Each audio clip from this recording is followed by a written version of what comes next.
En géographie, cette semaine, un petit travail spécifique sur l'apprentissage de la réalisation d'un croquis de géographie.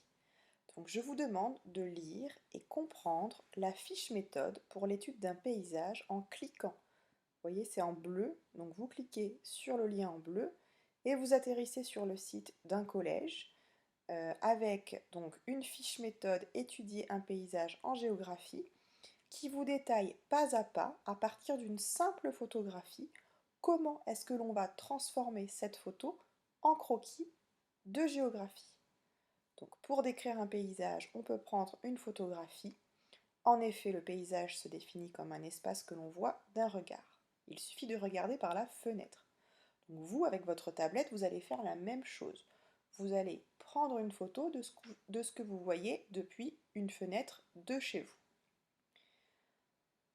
Ensuite, vous allez décalquer le paysage que vous avez pris en photo. Donc vous posez tout simplement une feuille blanche sur votre tablette et vous repassez sur les traits des bâtiments par exemple que vous voyez sur votre photographie et vous numérotez les différents plans.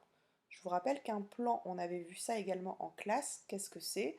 On a le premier plan, le deuxième plan, le troisième plan, le quatrième et le cinquième plan.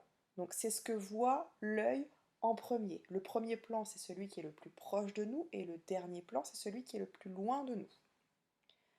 Ensuite, troisième phase, vous allez analyser la structure du paysage. C'est la phase la plus compliquée. Donc vous faites ce que vous pouvez, hein. C'est aussi un exercice où vous devez vous amuser un petit peu, faire des choses jolies. Donc vous faites ce que vous pouvez. En fait, c'est un petit peu de la description de ce que vous voyez devant chez vous. Par exemple, au premier plan, si au premier plan vous avez, donc ici c'est le collège, donc le collège a été inscrit en légende. Chez vous, si le premier plan c'est par exemple votre jardin, eh bien en légende, vous pouvez colorier le jardin en vert et marquer dans la légende mon jardin. Et vous faites ça donc pour chaque plan. Quatrième étape, décrire les ensembles composant le paysage. Donc celle-ci est encore un petit peu plus compliquée que la précédente, vous n'allez peut-être pas tous pouvoir la faire. Donc votre jardin, par exemple, quelle est sa fonction? Est-ce que c'est un élément naturel? Est-ce que ça a une fonction éducative? Est-ce que c'est une fonction résidentielle? Donc là, vous pouvez marquer que c'est un élément naturel, le jardin. Et vous faites la même chose pour les différents plans que vous avez analysés.